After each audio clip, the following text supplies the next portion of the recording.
Hey everybody, how's it going? It's time for another Seattle Mariners check-in. Well, really, it was time for a Seattle Mariners check-in a couple days ago, but my schedule slipped a little bit and I wasn't able to get the 10-game checkpoint. So we're doing a 12-game checkpoint this time. Mariners have played 52 games total, 12 since my last check-in, so we're just going to go with it. Hopefully I'll be able to get it next time, but yeah, 12 games since our last check-in, and it hasn't been the best stretch of baseball. Um, the Mariners went 3-7, I think, over their 10 games after my last check-in, and they have won their last two, so things are looking a little better now than they would have been had I made the video on time. But the team has definitely started to indicate that they are who we kind of thought they were. So if you take a look at their last 12 games, go down here. The first game after my last video, they won. They beat Cleveland 3-2, and it was like, okay, we're above 500, things are going. And then the back-to-back sweeps and 6-game losing streak overall, which I believe included one no-hitter and one no-hitter that was taken into the eighth inning, including 3 games against the crappy Detroit Tigers. Okay, yeah, we learned. We learned that this team is closer to the team that we think we see when we watch the games rather than the team that the record indicated. The team had been propelled by timely hitting and timely double plays, but starting with game number 42, that stuff started to go away. We couldn't score, couldn't get a good outing from some of our pitchers, although the pitching has not been terrible or anything overall. Had some bad luck in terms of health. And yeah, that's how you lose 6 games in a row to fall to 21 and 26. Now, we did call up a bunch of the young guys, and right now our lineup on any given night is likely to be made up of a few players who are playing their first ever at bats in Major League Baseball. Clinic is obviously the big one, but there are other guys like Jack Mayfield who are also taking some of their first ever MLB reps. It is kind of interesting to see these guys collectively get their first ever MLB experience, but it also creates some very low scoring games. Now, the last few nights, we've been riding some good pitching and defense. We won 4-2, 4-3. Then we lost one 3-6, but we won that series. And now we've beaten Texas 2 games in a row, where Texas has only scored 2 runs total over the 2 games. So, yeah, the pitching is picking things back up again. But this lineup, man, it's not good.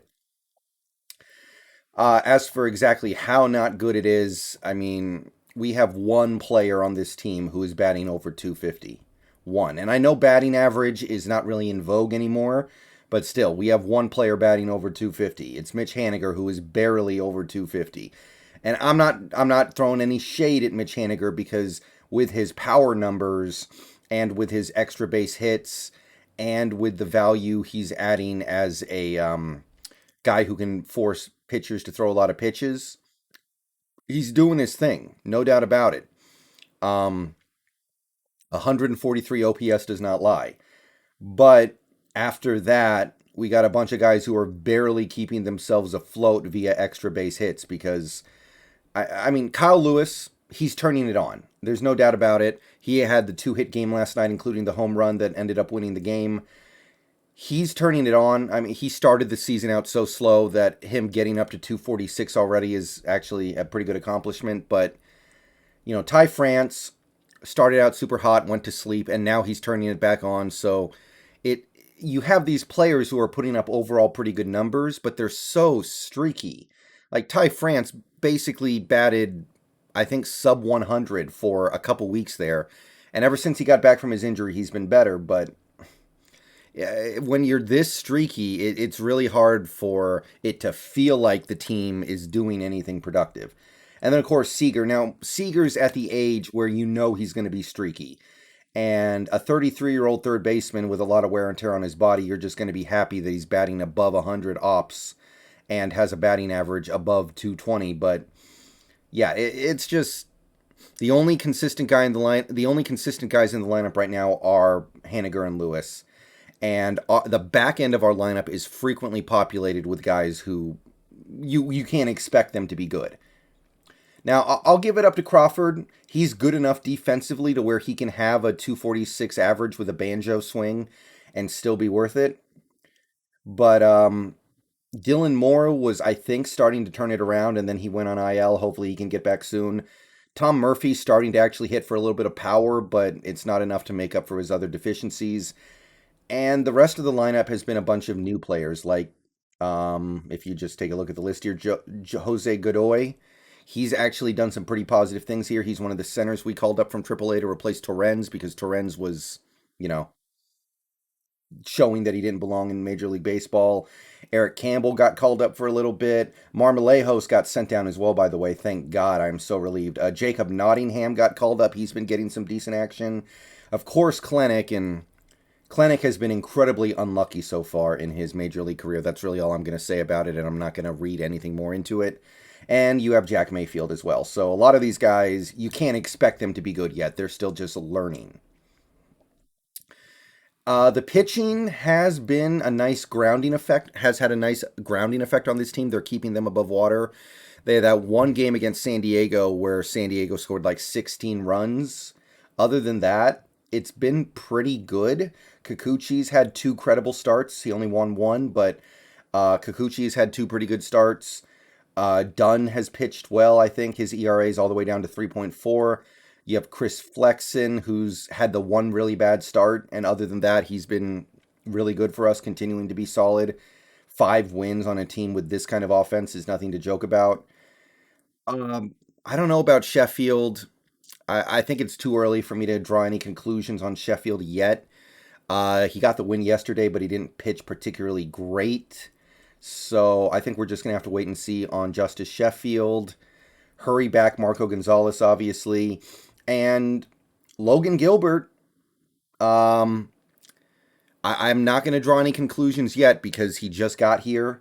And I think it would be totally unfair to make any judgments based off his first two career starts, or three starts, I think now, where he's had a very short pitch count limit, where he hasn't been allowed to go past like the fifth inning yet, or past the fourth inning even. But my concern is that he kind of looks like a fly ball pitcher, and that's dangerous. He kind of looks like a guy who's just going to pitch for the flyouts, and the line between a flyout and a home run is thin. So I'm a little concerned about that. He needs to start striking these guys out. He needs to start getting them to hit ground balls. But plenty of time, and he's 24 years old. I'm not going to put too much on him yet. But one thing I did notice from Logan Gilbert would be that bullpen, yeah, the bullpen was our saving grace for a while, and that's gotten away from us. Montero continues to just blow save after save after save. I'm so sick of that guy. He is the new Bobby Ayala, truly. Will Vest was pitching okay until he got hurt. Anthony Sandwich pitched well yesterday, but overall he's been a disappointment after starting out so hot. Middleton's doing his thing. I'll give him his credit. But with Kendall Graveman going on IR and not being able to pitch lately, and he was the one guy who was a shut down, close it out bullpen player for this team. Right now, the only guy who I have a ton of faith in the bullpen would probably be Eric Swanson. And even him, it's not like he has a big sample size to draw on. So the bullpen, which was bailing us out for a while, is now just another MLB bullpen. So, yeah, not a lot to be too enthusiastic about with this team right now, other than the fact that they have a lot of young guys up to show what they can do. And that's really all I can say about the Mariners lately. It was a bad 6-game stretch. We didn't win a game for a week. The offense is still not good, and I can't imagine the offense being good at any point this season unless we hit the perfect storm. Klenic and Gilbert have not played great so far by any stretch of the imaginations, and I know a lot of fans are going to be very upset about that and very concerned about that. But what I'm going to say is that it's going to be at least a year before we can draw any big conclusions on those guys. I like what Klenic can do physically. I like when I watch him play, I get the sense this guy can be very good, but he's had a lot of batting average on balls in play bad luck, and you got to give some time for that stuff to even out. So happy for Mitch Haniger, of course. Happy for Kyle Lewis. Would like to kind of trade Kyle Seager if possible now because he still has a little something left and there's no point anymore. And yeah, just let the young guys play at this point. This team, I know they're only 2 games under 500. This team is not good. And we can either delude ourselves into thinking the team is good, or we can try to get as many of these players to get their first year jitters out of the way ASAP. And I would rather do the latter. All right. I'll see you guys later. Peace out. Go Mariners. It's the year that I thought we were going to have. After all, it just took about a month for it to get here.